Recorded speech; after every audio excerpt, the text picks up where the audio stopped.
Gerfant Efendi'nin yıllar evvel yazdığı mektup.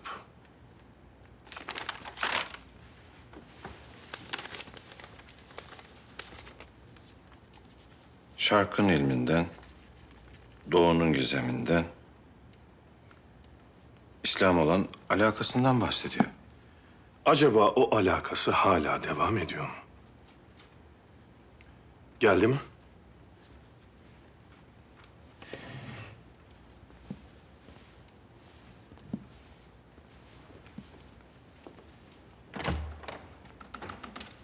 Buyurun Gerfant Efendi.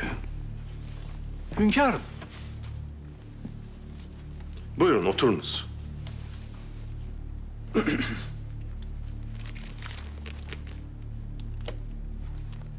Dinliyorum.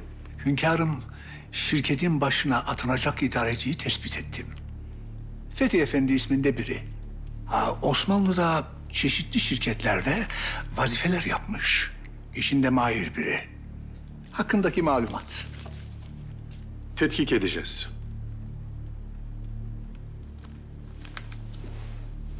Buyur.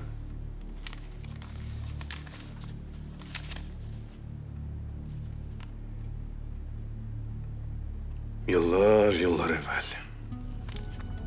Fransızca yazışırdık.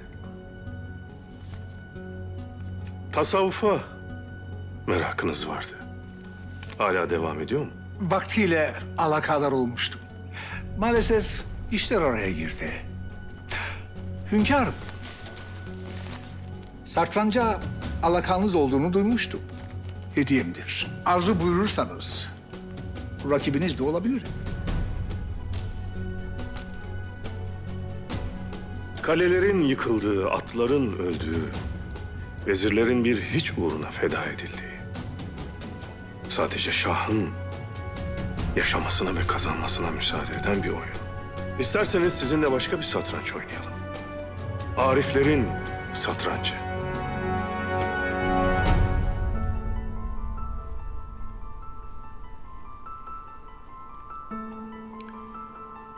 En aşağıdan başlarsınız. Zilletten, en dipten. En üstte vuslata erersiniz. Hakiki kavuşma. Nasıl oynuyorsunuz? Bu oyun değil, bir yoldur. Rakibiniz sadece sizsiniz. Güvercinler sizi uçurur, yılanlar aşağı çeker. Mesela çevirdiniz, kine geldi. Aşağı düşersiniz. Her hamle için ben size bir sual soracağım. Bilirseniz ilerlersiniz. Hakikaten şahane. İş konuşurken Ariflerin yoluna çıkabiliriz. Buyurun. İyi cevap verirseniz siz başlarsınız. Sual 1. Verdiğimiz haritadaki arazilerin kime ait olduğunu biliyor musunuz? Evet. Yahudi tabiyenize ait. Buyurun.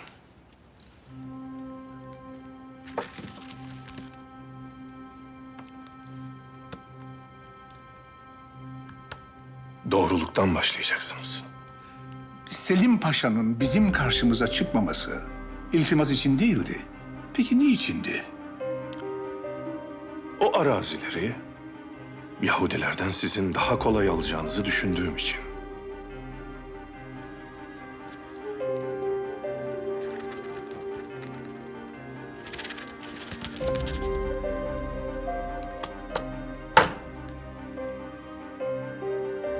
Tecrübe. Zannımca bu bana bir ikaz. Karşındaki kişinin ne kadar tecrübeli olduğunu söylüyor. Siz bana doğruları söyleyeceksiniz. Ben size tecrübelerimi aktaracağım. O arazileri alın. Merak buyurmayınız.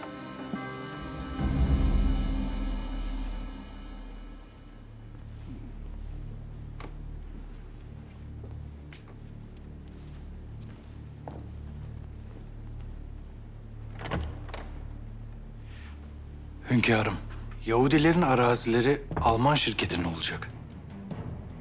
İzin verseydiniz biz alsaydık. Nihayetinde araziler o şirketin olacak. Geri alamayacağız. Elimizden kaçmış olacak. Ya. Öyle mi dersiniz?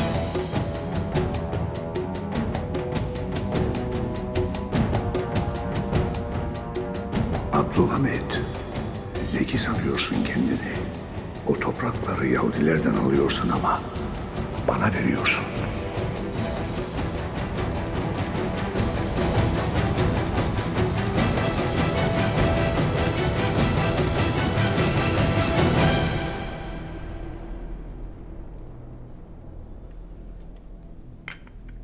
Abla, hadi kahveni iç.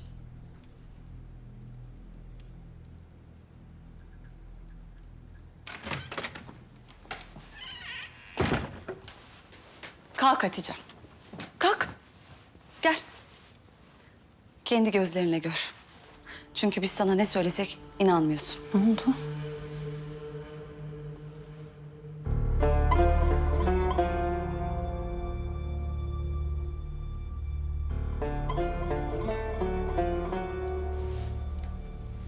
Ne var bunda? Hatice'm, aşkın yüreğin gibi gözlerini de kör etmiş senin. Yapma. Bak, sır saklamak sırtta yük taşımaya benzer kızım. İnsan bir an evvel atıp kurtulmak ister o yükten. Şimdi bir daha bak ve bana söyle. Kemalettin'in hiç öyle bir hali var mı?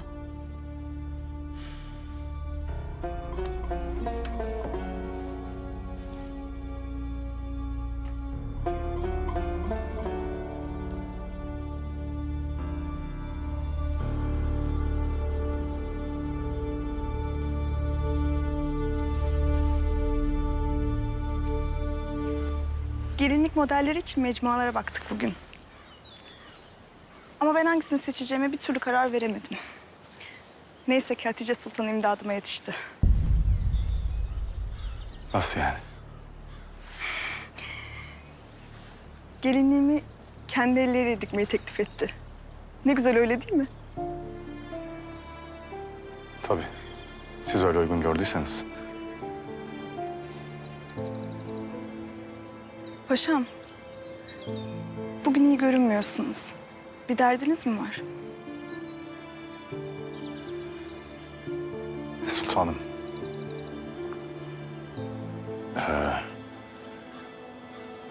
Ben... Yani Bana her şeyi söyleyebilirsiniz paşam. Ne de olsa yakında hem eş hem can yoldaşı olacağız. öyle.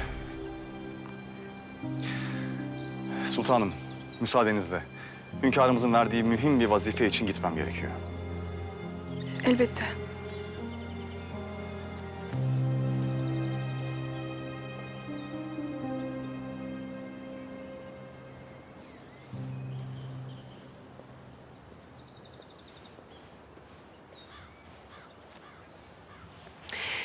Sözlünle muhabbetlisin bakıyorum.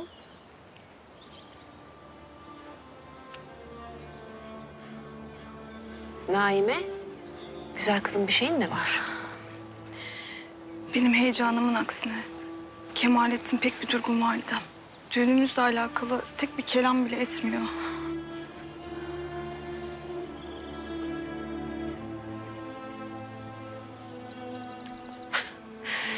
İlahi Naime. Evladım erkekler böyle düğünmüş, gelinlikmiş. Bu tip muhabbetlerden pek haz etmezler. Hele ki hakiki bir Osmanlı paşası. İlk önce vatanına ve vazifesine sevdalıdır. Senin ikinci planda olmayı öğrenmen lazım.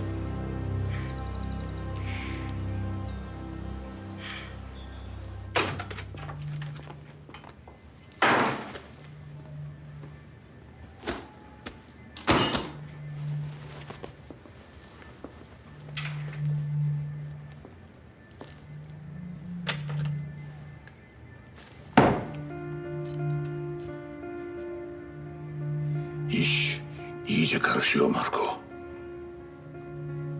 Bay Gerfand'ın İslam'a ilgisi varmış. Abdülhamid adamı bu yüzden seviyormuş anlaşılan. Fethi Efendi'nin mazisindeki pis işler temizlendi mi? Emrettiğin gibi. Abdülhamit o adama olur verecek.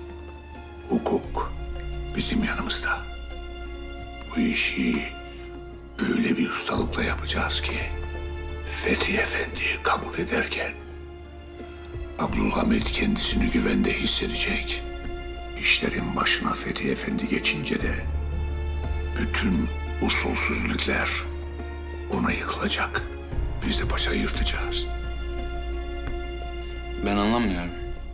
Kendi şirketimizi idare edecek adam her türlü bize çalışır. Lakin Abdülhamid'in şirketi. Mühim olan o değil mi?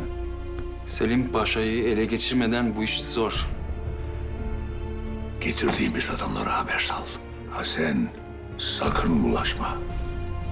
Selim Paşa'nın işini bitirsinler.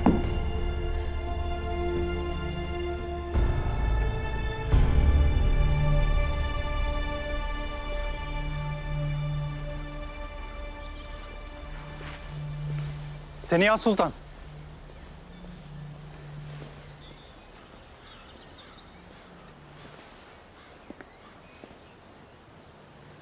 Selim Paşa, sizinle karşılaşmak istemediğimi söylemiştim. Evet. O akşam evime gerçekten bunu söylemek için geldiğinizi zannetmiştim. Ne demek istiyorsunuz? Evime casus gibi haritaları görmek için geldiniz. Petrol arazilerinin sahiplerini Mahmut Paşa'ya söylemek için. Saçmalık. Bunu da nereden çıkardınız şimdi? Ne tesadüf ki oğlunuz Sabahattin benimle görüştüğünüz akşamın ertesi sabahı o arazilerden birini satın almış. Hünkârım harita bendeyken hiç kimsenin yanıma gelip gelmediğini sordu. Siz ne cevap verdiniz?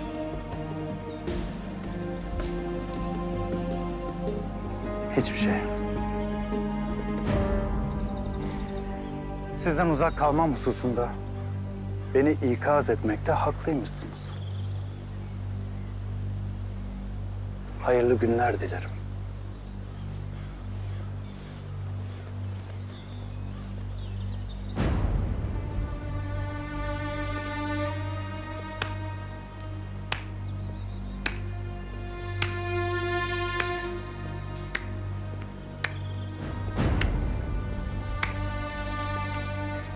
Bravo size. Hainliğinizi örtbas etmekte ve masum rolü oynamakta üzerinize yok. Demek siz hala o Devrik Mahmut Paşa ile işbirliği halindesiniz. Yazıklar olsun. Ben bunu sadece evladımın istikbali için yaptım. Siz de bir annesiniz Bidar kadın. Beni anlamaya çalışın. Şimdi size yalvarıyorum. Lütfen bundan hünkârımıza bahsetmeyin. Lütfen. Merak buyurmayın, bahsetmeyeceğim. Sahi mi? Sahi. Çünkü siz gidip anlatacaksınız olanı biteni. Bidar kadın, benden böyle bir şey isteyemezsiniz. Ben böyle bir şey yapamam. Hayır yapamam. Bakın, size yine yalvarıyorum. Lütfen beni bağışlayın. Benim gerçekten kötü bir niyetim yoktu. Bana inanmak zorundasınız. Ah bu timsah gözyaşlarınız. Ama bu sefer işe yaramayacak Seniha Sultan. Derhal gidip anlatacaksınız abinize ihanetinizi. Sonra da eğer şu kadar gururunuz varsa bu sarayı terk eder... ...gider kocanızın yanında yaşarsınız. Tamam beni boş verin. Ama sizden rica ediyorum.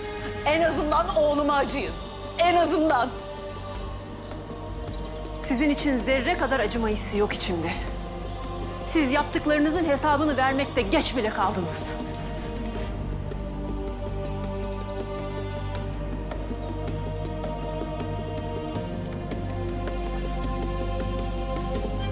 Sen gerçekten zalim bir kadınsın.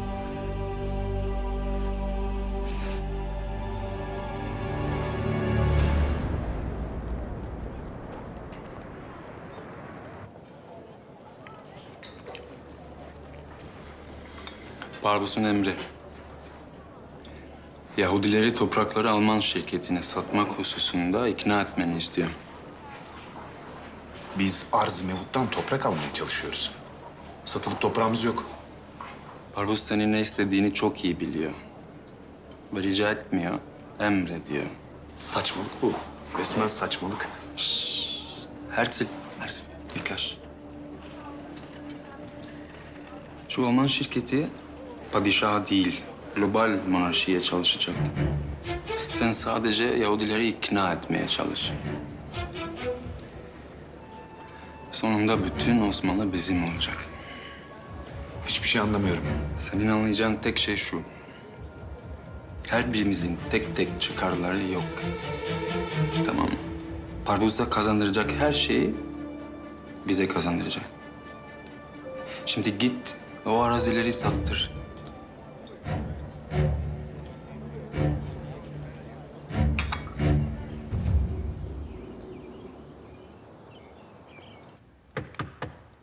Gel. Hünkârım, Söyle. Sena Sultan huzurlarınıza çıkmayı diler. Gelsin.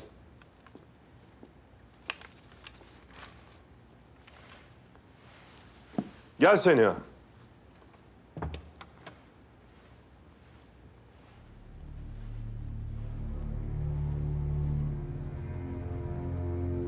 Hayırdır, neyin var?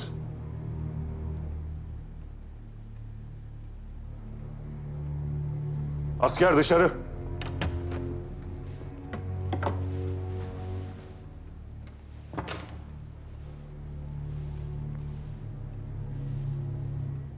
Anlat bakalım, ne oldu? Hünkârım, ben çok büyük bir kusur işledim. Bana ne derseniz deyin, ne ceza verirseniz verin razıyım. Kusursuzluk Allah'a mahsustur. Her insan gaflete düşebilir. Anlat. Benimki öyle bir şey değil hünkârım. Ben doğru olmadığını bile bile bir şey yaptım. Şu olayı bana etraflıca bir anlat. Ailece durumumuz malumunuz. Mahmut itibarını, parasını, her şeyini kaybetti. Şimdi sersefil yaşıyor. Lütfullah henüz çok küçük. Ondan bir şey bekleyemem. Benim tek umut bağlayabileceğim Sabahattin'im var. Ama o da sizin nazarınızda bir çare. Babasının işlediği günahın sıkıntısını çekiyor. Ben istedim ki ailemizin bu makus kaderi kırılsın artık. Anlatacak mısın seni ya? Çıkar ağzındaki baklayı, hadi. Sizin Selim Paşa'ya verdiğiniz petrol haritalarındaki arazi sahiplerinin isimlerini öğrenip ben Sabahattin'e verdim. Ama inanın bana, Selim Paşa'nın asla dahli yoktur bu mevzuda, asla. Ben gizlice öğrendim. Benim tek niyetim Sabahattin'le Mahmut'un gözünüzde yeniden kıymetlerini kazanmalarıydı.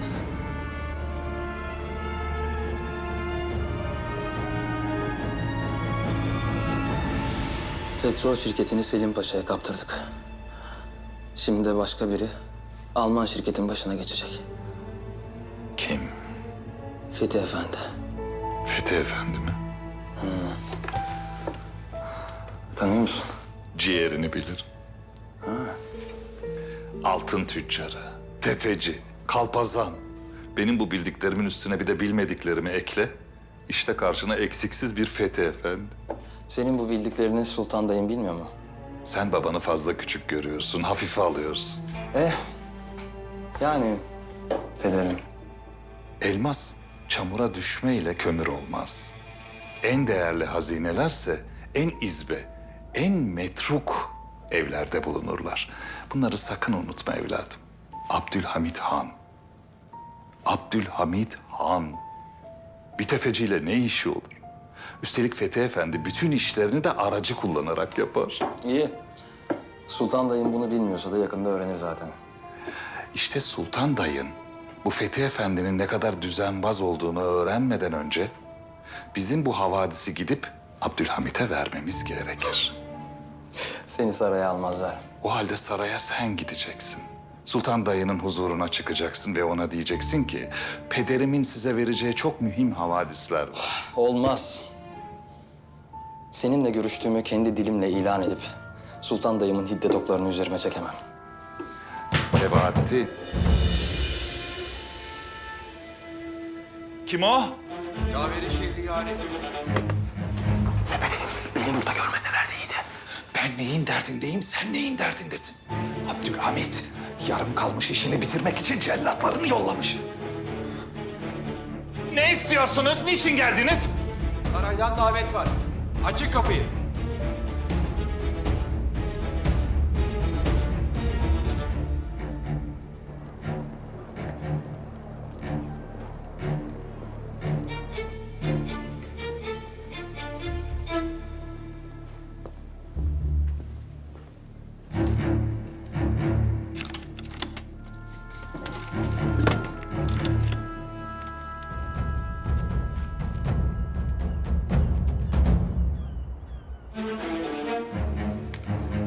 Evet.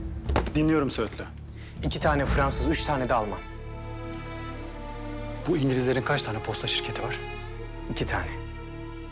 Bu kafirler bizim karşımıza Berlin'de çıktılar. Önce Almanlarınkini tetkik edelim. Boşa vakit kaybeder Söğütlü. Adam Sherlock Holmes hayranı. Mutlaka İngilizlerin postasını kullanacak. Bir rüzgarın uçurduğu yaprağın peşindeyiz Murat Efendi. Evvela İngilizlerin postasına gidelim.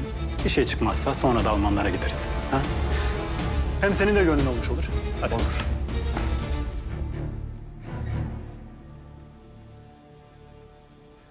Borsada dolaşan tüm hisseleri yaklaşık 1300 farklı kişiden topladık hünkâr.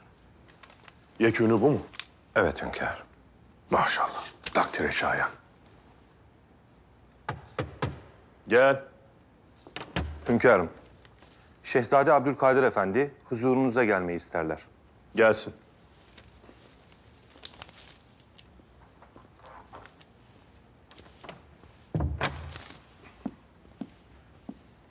Gel evladım. Söyle, dinliyorum.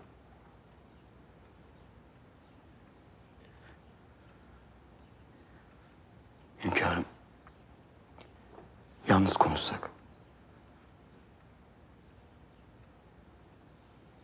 Emredersiniz hünkâr.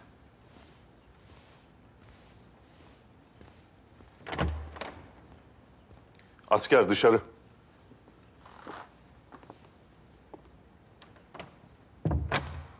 Söyle evladım.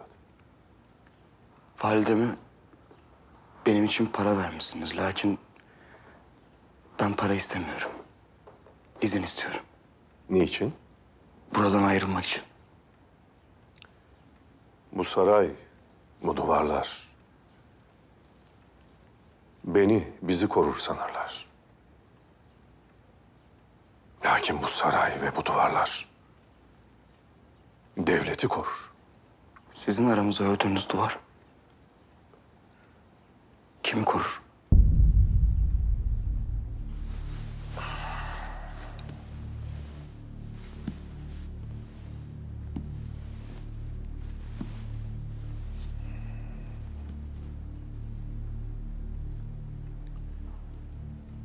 Aramızda gördüğüm duvar değil evladım. Duvar sanırsın. Çünkü yanlış bakarsın. Aramızda gördüğün bir devlet. Ben bir sultanım. Bir sultan gibi davranmaya mecburum. Sen bir şehzadesin. Şehzadelerin de vazifeleri vardır. Lakin sen safsın. Kalbin temiz. Çabuk kandırılırsın. Yanlışa düştüysem defalarca kalkma azmini gösterdim. Hataya battıysam çıkmak için gayret gösterdim. Sizden bir vazife istedim. Her şeyi temize çekmek için. Lakin siz o vazifeyi başkasına verdiniz. Ben artık bu saraya da, duvarlara da tahammül edemiyorum. Sizi yakında müjdeleyeceğim evladım. Sabredin. Sabır kaybedenlerin tesellisidir hünkârım. Ben kaybettim. Lakin siz de oğlunuzu kaybediyorsunuz.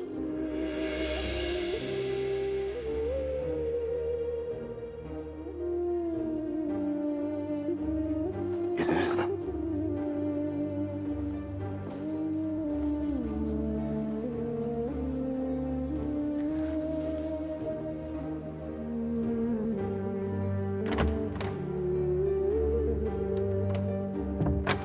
Bay Gerfant, şirkete aldığımız yeni hususi kalemler.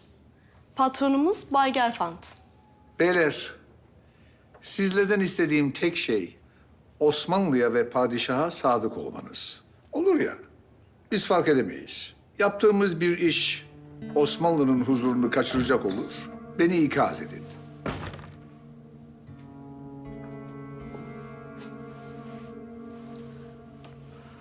Kusura bakmayın.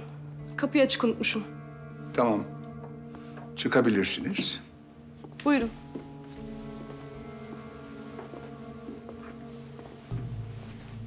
Takdir ettim sizi. Tam Osmanlı'nın aradığı müteşebbissiniz. Bay Herzl, buyurun.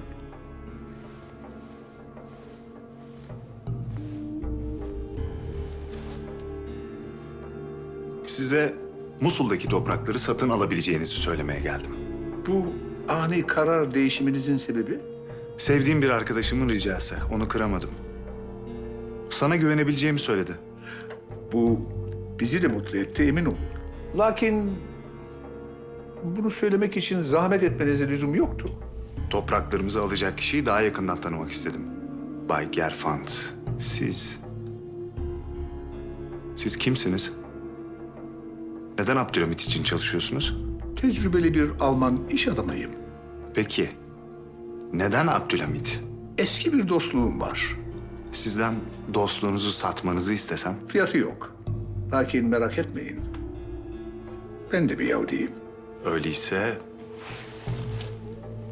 birlikte hareket etmek isterim. Ben sadece bir Yahudiyim dedim. Sultan Abdülhamid'in karşısındakilerle iş yapacağımı söylemedim.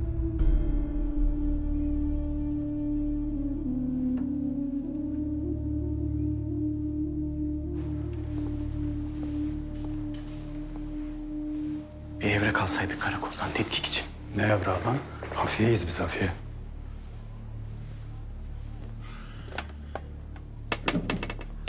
Hey! Ne yapıyorsunuz burada? Kutumuzu arıyoruz. Kaç numaralı kutu sizinki? Anahtarınız nerede? Kaç numara? Hikayede 17 numaraydı ama anahtar yok. Derhal çıkın dışarı. Hafiyeyiz biz. Hangi devlet namına hafiyelik yapıyorsunuz? Devlet Aliye. Burası İngiliz postanesi. Devlet Aliye falan bilmem ben. Tövbe de lan deyiz. Ulan ne yaptın? Öldürdün lan adamı. Lan ne öldürmesi? Bayıldı, tut şunu. İnşallah öyledir. Çabuk çabuk.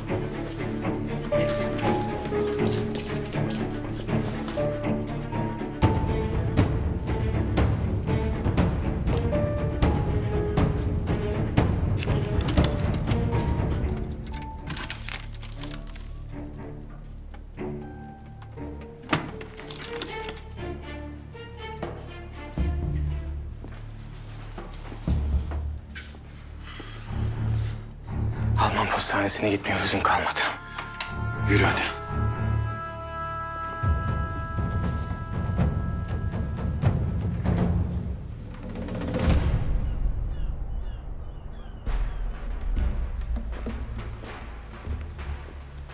Sultanzadem, babanızı aramamız gerekiyor. Evladım paşayım, paşa.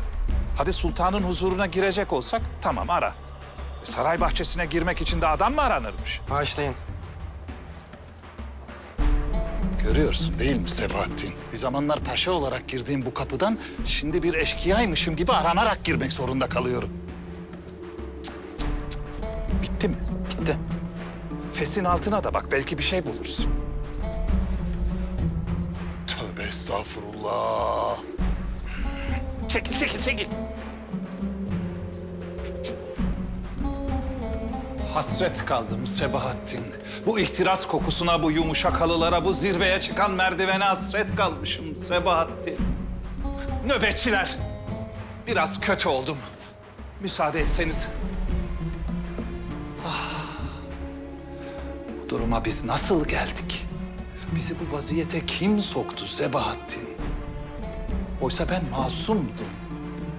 Sana kalben söylüyorum ben. Ederim. Mübalağa etmesek. Öyle mi diyorsun? Oh! Sağ olun evladım, soluklandım. Gidebiliriz. Neyse ki kral olmana az kaldı.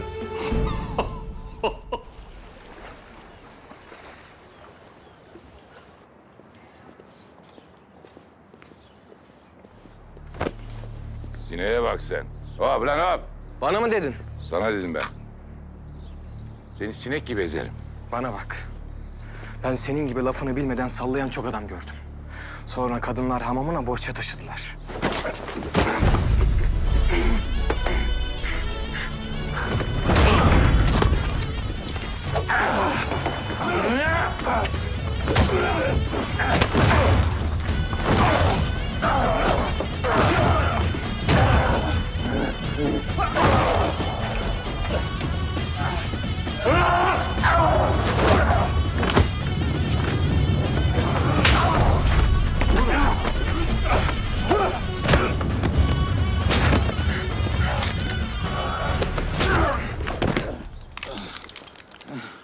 Konuşun lan yoksa kalbura çeviririm sizi.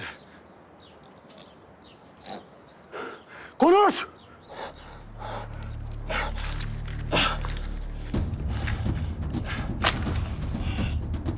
Söğütlü koş pusula yakıyor. Söndür.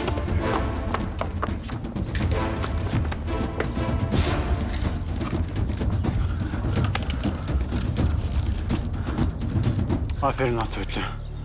Biraz yanlış ama yine dokunuyor. Ne yazıyor? Abdülhamit'in en zehir hafiyesi Söğütlü Osman'ın işini bitirin. Biliyordum. Vallahi biliyordum. Yürü lan kim tanır seni hadi. Yürü hadi. Şakanın hiç sırası değil Murat Efendi.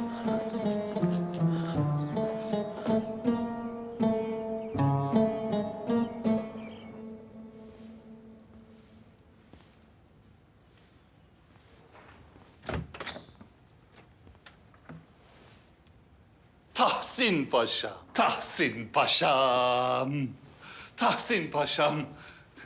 Benim izzetli, hürmetli, gayretli, benim Çelebi Paşam. Sizi çok özledim, çok. Gelin bir sarılayım Lütfen. size. Birkaç sorum olacak, sonra gideceksiniz. Yani beni hünkârımızla görüştürmeyecek mi? Hayır. Evvela şuna cevap verin. Yaşlı bir kadından o petrol arazilerini satın almışsınız. Benim Sebahattin evladımın marifetleridir. Kadınla konuşuldu. Siz almışsınız bizzat. Ne zamandan beri Osmanlı'da arazi satın almak suç sayılmakta? Osmanlı'da arazi almak suç sayılmıyor da.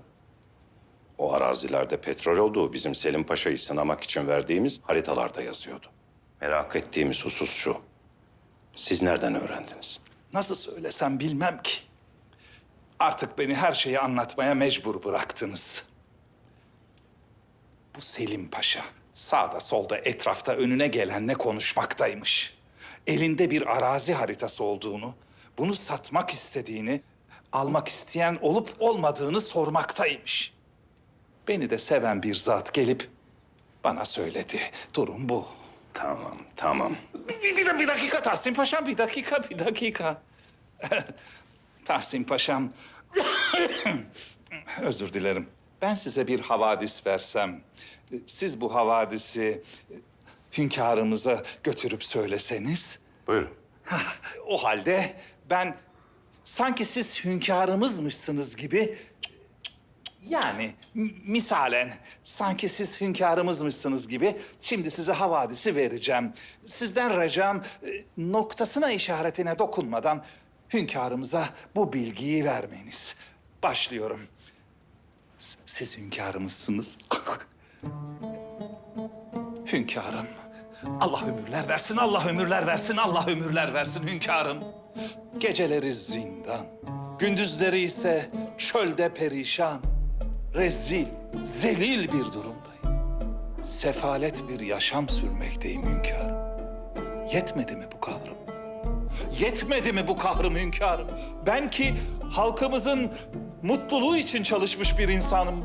Hünkârım ben ki milletimiz... Bu söylediklerinizin hiçbirini hünkârımıza iletmem. Kayda değer bir şeyiniz varsa söyleyin. Yoksa müsaadenizle. Var. Var Tahsin Paşam, var. Şöyle ki... Fethi Efendi isminde biri Alman şirketinin başına geçecekmiş. İşte bu Fethi Efendi düzenbazın biridir Tahsin Paşam.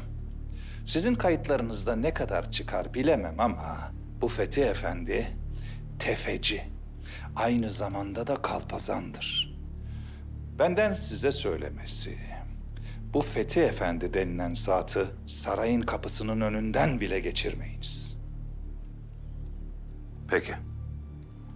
Gidebilirsiniz. Görüşmek dileğiyle Tahsin Paşam.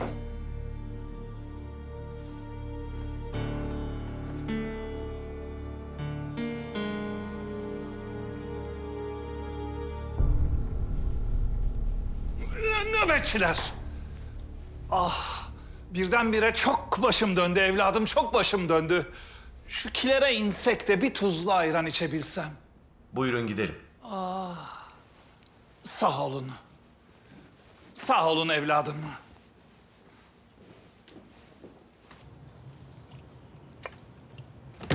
Ah, tamam, tamam. Ben hallederim. Sağ olasın. Sağ ol. Ah.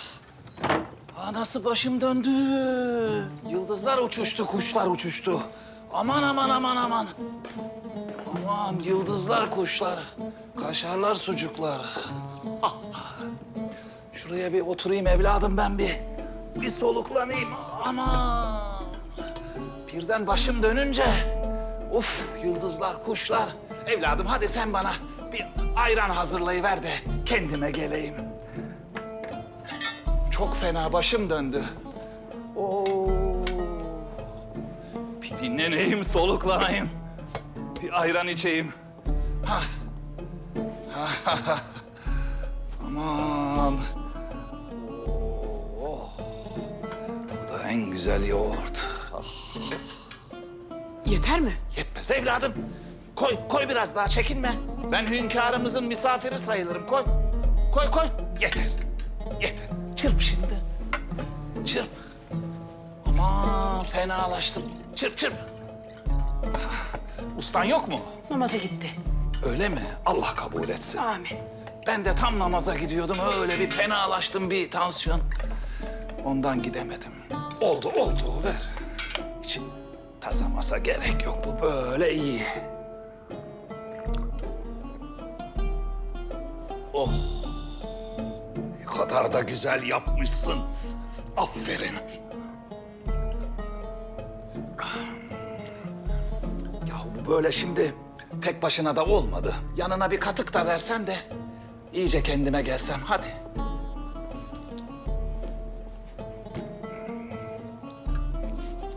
Bu ne evladım? Koskoca saray mutfağından çıka ikram diye bu mu çıktı? Vallahi billahi hünkârımız duysun seni fizana sürer. Şu hale bak. Her tarafta yağlar, ballar, pastırmalar. Sen tutmuşsun ikram diye vere bu kuru ekmeği veriyorsun. Ben hallederim. Çekil sen, çekil. Çekil. Kaşar. Bunu da alalım. Sucuk da alalım. En iyi pastırmam bu mu, daha iyisi var mı? En iyisi bu. Ha! Allah'ım sen namazlarımı kabul et ya Rabbi. Ne oluyor burada? Bu adam kim?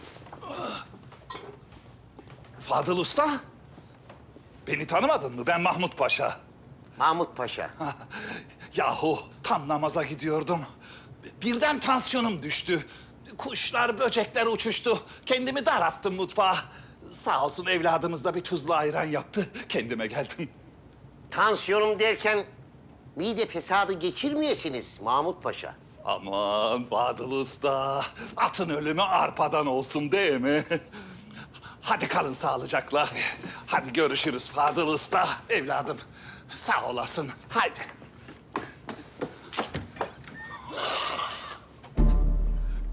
Behlül!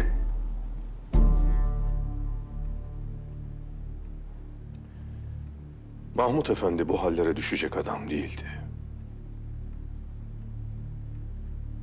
Neden böyle oldu hünkârım? Şeytan, paşa. Şeytan insana 6 cihetten saldırır. Her daim harp halinde olmazsan yenilirsin.